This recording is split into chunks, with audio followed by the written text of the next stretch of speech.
이 요한복음에 따르면 예수님이 예루살렘에 계실 때 제자들에게 몇 번 나타나셨을까요? 지난주에 우리 말씀을 나눴었는데 2번 나타나셨습니다. 한 번은 도마가 없을 때 제자들에게 닫힌 문 안에 그 방에 나타나셨고요. 또 한 번은 도마가 있을 때, 그때도 역시 문이 다 닫혀 있었는데 부활하신 예수님이 나타나셨어요. 자, 그게 20장 말씀입니다. 오늘 우리가 읽은 이 21장은 배경이 바뀌어요. 장소가 갈릴리로 바뀝니다. 자, 21장 첫머리에 보면 등장인물들이 나와요. 이 갈릴리에 베드로가 나오고요.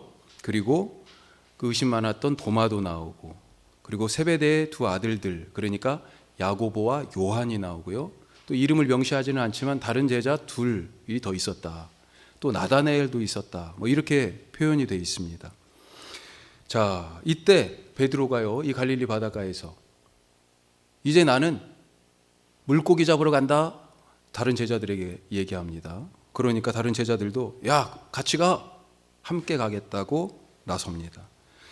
그런데 그날 밤, 아마 저녁 때쯤 나간 것 같아요. 그날 밤에 이 갈릴리에서 배 타고 간 이 사람들이 고기를 못 잡아요. 아무것도 못 잡았습니다. 그리고 날이 셀 때쯤에 저기 호숫가 예수님이 나타나십니다. 바닷가에 서가지고 제자들을 불러요. 어이 친구들 고기 좀 잡았어요? 그리고는 배 오른쪽으로 그물을 던져보라고 얘기하시죠. 제자들이 배 오른쪽으로 그물을 던졌는데 어떻게 됐습니까? 그물을 당길 수 없을 만큼 고기가 잡힌 거예요. 아니 밤새도록 그렇게 했어도 고기가 안 잡혔는데, 아니, 저기 바닷가에서 지금 얘기하는 사람 말 따라서 오른쪽으로 그물을 던졌는데 이런 일이 벌어진 것입니다. 그때 예수님이 사랑하시던 제자, 예수님이 사랑하시는 제자라는 별명을 가진 이 요한이요 번쩍한 거예요. 아, 예수님이시구나. 저분이 예수님이시구나. 그러면서 예수님이시다. 그러니까요 베드로도 그때서야 깨달았습니다. 예수님인 줄 알아보고 벗었던 겉옷을 막 대충 걸치고요 이 바다 속으로, 이 물 속으로 뛰어들어가는 거예요. 예수님한테 막 가려고. 오늘 말씀은 이 일이 있은 그날 아침에 예수님이 제자들이 잡은 이 생선으로 같이 제자들과 아침 식사를 하시면서 나눈 말씀이에요. 자, 지금 제자들이 어디 있어요? 갈릴리요, 갈릴리. 왜 제자들은 갈릴리에 왔을까요? 지금 왜 다시 배를 타고 고기잡이를 하고 있습니까? 이상하지 않습니까? 이미 예루살렘에서 부활하신 예수님 만났잖아요.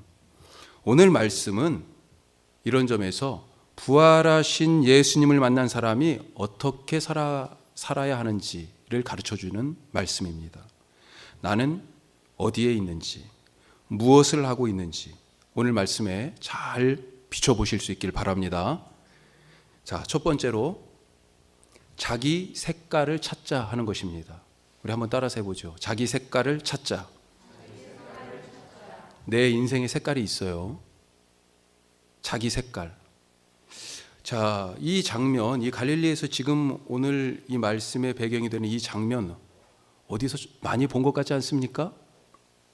우리가 저거 어디서 본 것 같은데, 이 상황 예전에 있었던 것 같은데, 이걸 뭐라고 그래요? 프랑스 말로 데자뷰라고 얘기하죠. 우리말로는 기시감, 이미 본 것 같다. 예. 예수님이 베드로를 처음 만나던 날, 그날도 여기 갈릴리였습니다. 그날도 밤이 새도록 베드로가 고기를 못 잡았어요. 그런데 예수님이 깊은 데로 가서 그물을 던져라. 그때는 그렇게 말씀하셨어요. 그리고 깊은 데로 던진 이 그물은요, 그물이 찢어질 정도로 사람들을 막 불렀어요. 베드로가 그렇게 고기를 잡았습니다. 그런데 이 첫 번째 만남에서 결정적이었던 건 뭐냐면, 예수님이 이 일 후에 베드로에게 나를 따르라 라고 말씀하신 거예요. 그래서 베드로는 배와 그물을 버려두고 곧장 예수님을 따랐습니다. 그런데 예수님을 따라 살았는데 지금 제자리로 다시 돌아온 것입니다. 갈릴리에서 시작해서 예수님을 따라갔어요. 그런데 지금 다시 갈릴리예요. 이 갈릴리에서 갈릴리까지 그 사이를 가로로 딱 치고 나니까 뭐예요?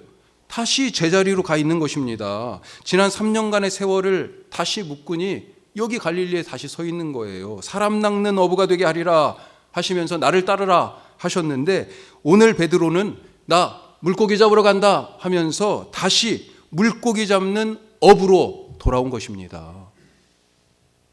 부활의 예수님을 만나고 부활의 증인으로 살 사명을 받았는데 지금 여기서 왜 밤에 배 타고 나가서 물고기 잡고 있는 거예요? 다시 옛날로 돌아간 것입니다. 다시 옛날 생각에 옛날 배를 타고 옛날 일, 육신의 일, 사람의 일, 먹고 사는 일 하고 있어요. 베드로가. 자기 색깔이 없어진 것입니다. 지금 너무 좋죠, 바깥이. 하루하루 아침 볼 때마다 이 치악산 색깔이 바뀌고 있어요. 이 계절이 어느 때보다도 사람 마음을 설레게 합니다. 봄이 그렇잖아요. 죽었던 것 같은 땅과 나무 색깔이 바뀝니다. 연한 이파리가 앙상하게 마른 가지를 뚫고 자기 색깔을 드러냅니다. 그 마른 가지에서 상상할 수 없는 예쁜 꽃이 아름다운 빛깔로 그렇게 피어 있어요. 베드로는 예수님을 만나서 자기 색깔, 자기 인생의 꽃을 피웠던 거예요. 그런데 지금은 베드로 인생의 색깔이 무슨 색깔입니까? 오늘 말씀에서 예수님이 베드로에게 3번 물어보시는데 3번 물어보셔요. 15절, 16절, 17절 계속해서 한 절씩 계속 물어보시죠. 그때마다 뭐라고 부릅니까? 베드로를 뭐라고 불러요? 뭐라고 하면서 지금 물어보고 계시는 거예요? 요한의 아들 시몬아, 이렇게 베드로를 부르셔요. 조금 낯설죠. 성경에서 그냥 베드로 혹은 시몬 베드로 이렇게 나오는데 여기는 분명하게 베드로를 베드로란 이름을 안 쓰고 요한의 아들 시몬아 이렇게 부르고 계십니다. 베드로 원래 이름이 시몬이에요. 자, 베드로를 이렇게 부른 곳은 복음서 중에 요한복음밖에 없습니다. 마태마가 누가에는 없어요. 요한복음에서도요. 지금 여기 이 부활하신 예수님과 다시 만난 갈릴리 여기 이 현장에서 3번 반복해서 나오고요. 또 한 곳이 나오는데 거기가 어디냐면 처음 요한복음에 따르는 처음 베드로가 예수님을 만났을 때예요. 원래 요한복음에 보면 이 베드로가 그 형제, 동생이죠. 안드레랑 같이 또 다른 사람들도 있었던 것 같아요. 나다나엘 같은 사람들. 이런 사람들이 원래 세례 요한을 따라다녔다. 그렇게 돼 있습니다. 그런데 안드레가 먼저 예수님을 만났어요. 그리고 나서요. 야, 이분이 진짜 메시아구나 라고 하는 걸 깨닫고 자기 형 베드로를 데리고 갑니다. 예수님한테. 내가 메시아를 봤다. 가서 보자. 와 보라. 그러면서 요한복음 1장 42절에 안드레가 베드로를 데리고 가면서 예수님을 만나는 장면이 나오는데 제가 한번 읽어볼게요. 자, 안드레가 베드로를 데리고 예수께로 오니 예수께서 보시고 이르시되 내가 요한의 아들 시몬이니 장차 게바라 하리라. 베드로를 보자마자 네가 요한의 아들 시몬이지? 이제 네 이름이 게바로 바뀌어. 이제 난 너를 시몬이라고 안 부르고 뭐라고 부른다고요? 게바. 근데 게바가 뭐냐? 번역하니까 베드로라 이렇게 되어 있습니다. 게바는 그때 당시 유대인들이 주로 일상생활에서 쓰던 아람어고요. 그 다음에 베드로는 신약시대 이 로마 제국의 공통 언어였던 헬라어예요. 자, 그러니까 이제 네 이름이 시몬이 아니고 베드로, 게바다라고 예수님이 이름을 바꿔주시는 것입니다. 이름이 바뀌었다. 무슨 뜻입니까? 사람이 바뀌는 거예요. 생각이 바뀌고 사명이 바뀌고 길이 바뀌고 일이 바뀌는 것입니다. 삶의 이유와 목적이 달라지는 거예요. 베드로는 이제 물고기 잡는 어부가 아니라 그래서 사람 낚는 어부, 시몬이 아니라 베드로가 된 거예요. 게바가 된 것입니다. 자기 색깔을 찾은 거예요. 예수님이 그 색깔을 알려주신 거죠 지금. 자, 그런데 요한의 아들 시몬 이렇게 되어 있습니다. 오늘 그렇게 부르셔요. 베드로 아버지 이름이 요한이라는 거잖아요. 지금은 요한이라는 사람의 아들 시몬이지만 이제는 하나님의 아들, 하나님의 자녀가 되었다. 이름이 바뀌었다는 얘기가 바로 그런 거지요. 그렇게 나를 따르라 하신 예수님 따라서 3년간 베드로가 다녔습니다. 그리고 부활하신 예수님도 만났어요. 그런데 지금 베드로가 어디에 있습니까? 무엇을 하고 있어요? 다시 제자리로 돌아왔어요. 그러니까 예수님이 옛날 이름으로 그 바뀐 베드로, 게바 그렇게 부르시지 않고 옛날 이름 요한의 아들 시몬아 이렇게 지금 부르신 겁니다.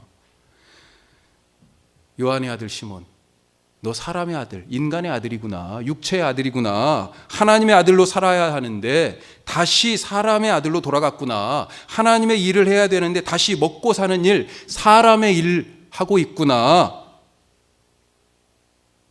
안타까우신 거죠. 부활의 사람은 자기 색깔을 찾는 사람입니다. 자기 있어야 할 곳에 있고 자기 해야 할 일을 하는 사람입니다. 그 부활의 사람, 나의 정체성, 내 색깔을 찾는 분들 되시기를 주님의 이름으로 축복합니다. 자, 두 번째로 자기 할 일을 찾자. 부활의 예수님을 만난 사람은요, 자기 할 일이 무엇인지 압니다. 예수님이 베드로에게 몇 번 물어보셨어요? 3번. 뭐라고 물어보셨습니까?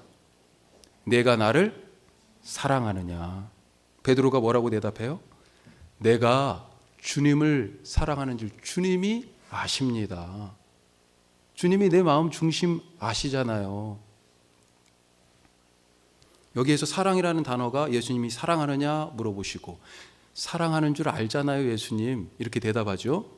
이 사랑이라는 단어가 헬라말로 2단어가 사용됐어요. 예수님은 사랑하느냐 두 번째, 첫 번째, 두 번째 질문에 아가페오, 우리가 아가페라고 얘기하는 그 아가페오의 동사를 써서 사랑하냐고 물어보셨고, 베드로는 계속해서 필레오라고 하는 그런 단어를 써가지고 사랑합니다를 얘기했어요. 어떤 분들은 아가페 사랑과 이 필레오 사랑의 차이점을 얘기하면서 뭐 그런 부분들에 대하여 조금 더 무게 있게 말씀하시는 분들이 계시는데, 사실은 성경에서 하나님이 예수님을 사랑한다라고 하는 이 요한복음에 나오는 그 사랑이라는 단어 속에서도 어떤 것은 필레오라는 단어를 썼어요. 하나님이 예수님 사랑이라고 하는 단어에서. 그러니까 아가페든지 필레오든지 엄밀하게 구별하면 조금 차이는 있지만 큰 의미의 차이가 없이 사랑하냐라고 하는 그런 의미로 받아들이시면 좋겠다 생각합니다. 하여튼 사랑하냐라고 물어보셨고 사랑합니다라고 지금 대답한 거예요. 자, 이때 이 베드로의 대답을 듣고 예수님이 또 부탁하시죠. 뭐라고 얘기합니까? 내가 주님을 사랑하는 줄 압니다 주님이. 그랬더니 예수님이 뭐라고 하셔요? 내 양을 먹이라. 제일 처음에는 내 어린 양을 먹이라 이렇게 나오고요. 두 번째는 내 양을 치라. 또 세 번째는 내 양을 먹이라. 섞어서 나오는 거죠. 하여튼 예수님의 양을 잘 먹이고 돌보라 라고 하는 그런 말씀이죠. 예수님이 양이 있습니까? 예수님한테 몇 마리나 있어요? 예수님이 무슨 농장 주인입니까? 아니죠. 요한복음 10장에서 보면 예수님은 자기를 나는 뭐뭐이다 라고 얘기하시는데 뭐라고 얘기할까요? 나는 선한 목자다, 그렇게 소개해서 말씀하시죠. 그러면서 세상에 오신 이유를 말씀하십니다. 자, 한번 찾아보죠. 요한복음 10장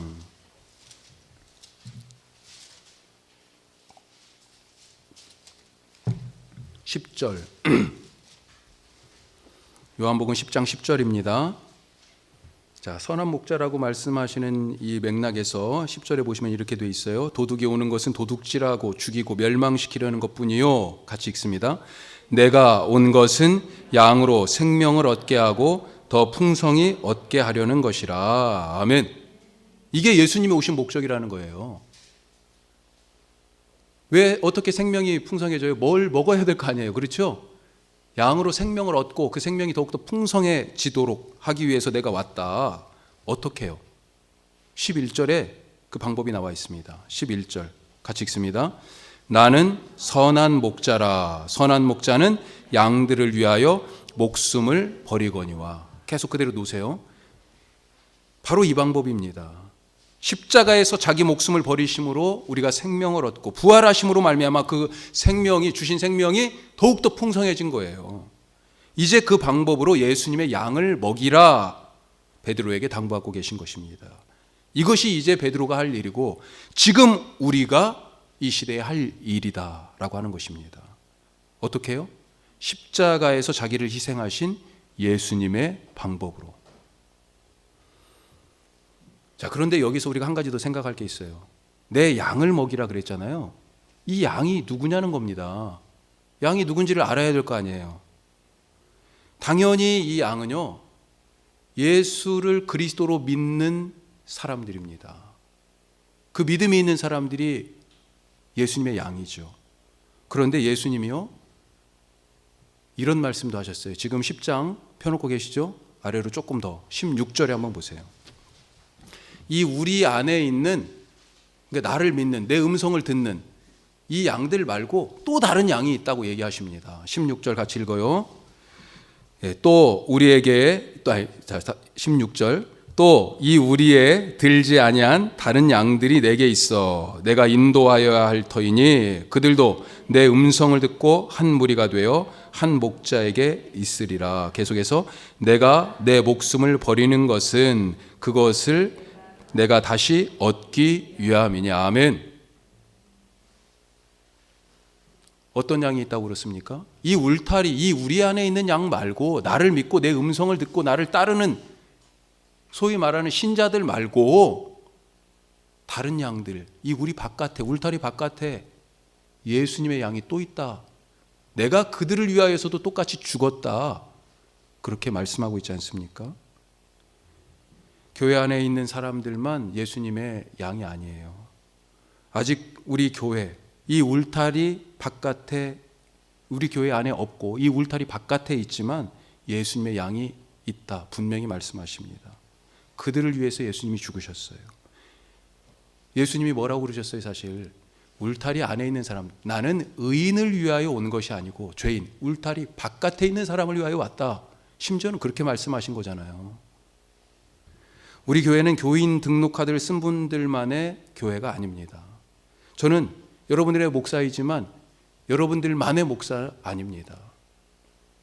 이 지역의 목사고요.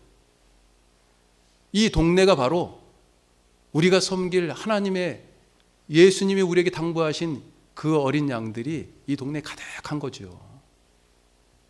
이번 코로나 사태를 지나면서 교회에 대한 부정적인 보도나 사람들의 곱지 않은 시선에 답답하기도 하고 억울하기도 하고 때로는 막 화도 좀 나고 어떤 때는 언론에서 좀 너무 심한 거 아닌가 이런 생각도 들고.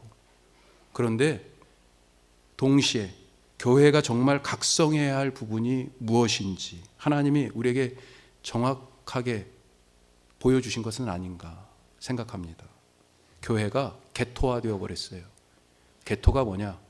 중세시대 이후로, 물론 더 따지면 이 신약시대 이후부터인데 유대인들이 나라 없이 흩어졌잖아요. 그런데 유럽에서 이 유대인들을 한 곳에 모아 살도록 했습니다.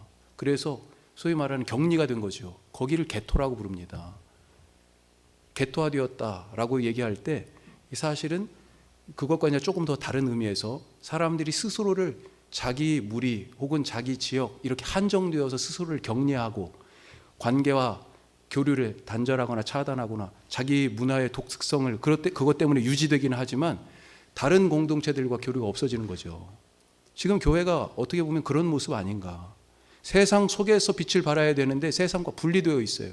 구분은 되어야 하지만 분리될 수 없는 것이 바로 거룩의 개념 아니겠습니까? 사람들이 볼 때는 예수 믿는 사람들이 그들만의 리그예요. 그들만의 천국처럼 느껴지는 것은 아닌가.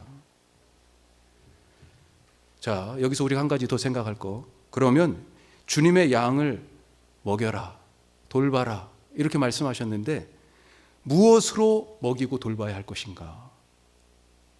오병이어의 기적이 일어날 때 보리떡 5개와 물고기 2마리로 5,000명이나 넘는 사람을 먹였잖아요.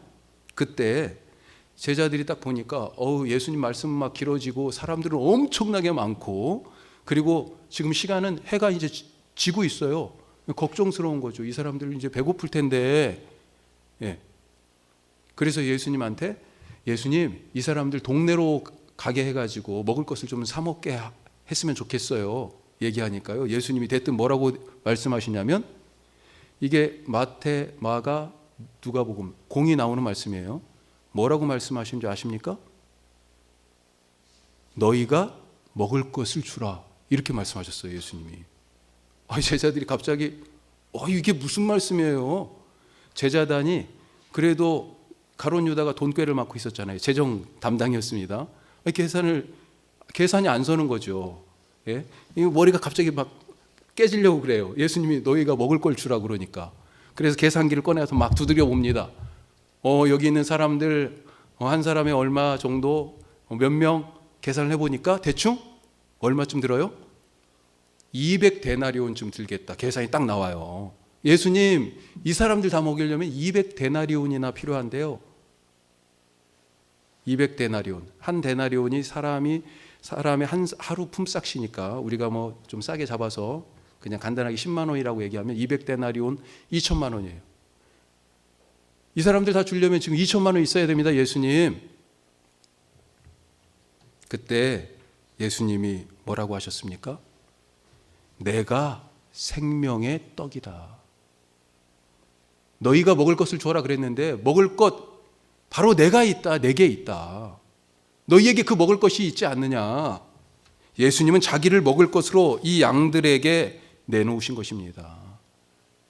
자기 목숨을 내놓으셨어요. 더 구체적으로는요, 예수님이 말씀이시잖아요. 우리가 예수님의 양무리를 먹일 것은 다른 것이 아니라 예수님이 주신 말씀입니다. 예수님이 주신 생명이에요. 그것이 우리가 먹을 것이고 그것이 우리가 나눌 것입니다.